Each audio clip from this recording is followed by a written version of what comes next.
Chandrasekhar Sai Kiran alias Chandu Sai గురించి తెలుగు ప్రేక్షకులకు ప్రత్యేకంగా చెప్పాల్సిన అవసరం లేదు. పక్కింటి కుర్రాడిగా చందు సాయి బాగా ఫేమస్. ఈ యూట్యూబర్కి చాలా మంది అభిమానులు కూడా ఉన్నారు. అలాగే ఎన్నో మంచి వెబ్ సిరీస్లో కూడా నటించాడు. చందు సాయి చేసే వెబ్ సిరీస్లు ఎంతో సందేశాత్మకంగా ఆలోచింపజేసే విధంగా ఉంటాయి. అందుకే అతనికి ఫాలోయింగ్, ఫ్యాన్ బేస్ కూడా అంత బాగా ఏర్పడింది. కానీ వ్యక్తిగత జీవితంలో మాత్రం ఇప్పుడు అతనిపై పెద్ద నిందే పడింది. ఒక అమ్మాయిని ప్రేమ పేరుతో మోసం చేశాడంటూ అరెస్ట్ కూడా చేశారు. తొలిసారి తన అరెస్టుపై చందు సాయి స్పందించాడు.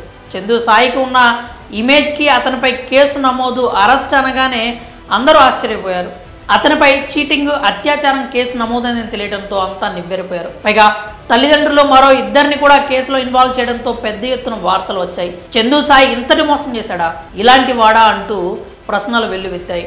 అనేక కథనాలు కూడా వచ్చాయి. అఘాయిత్యం, మోసం అంటూ వార్తలు కూడా వచ్చాయి. వీటన్నింటిపై చందు సాయి తొలిసారి స్పందించాడు.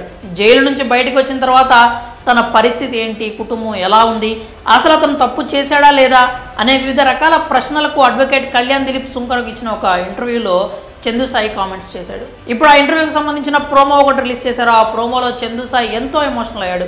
తనపై ఎన్నో ఆరోపణలు, విమర్శలు వచ్చాయని, తన కుటుంబంపై కూడా ఆరోపణలు చేశారని బాధపడ్డాడు. తనపై పెట్టిన కేసులన్నీ ఇప్పటికీ జీర్ణించుకోలేకపోతున్నానని, అఘాయిత్యం చేయాల్సిన అవసరం తనకేంటి అని ప్రశ్నించాడు.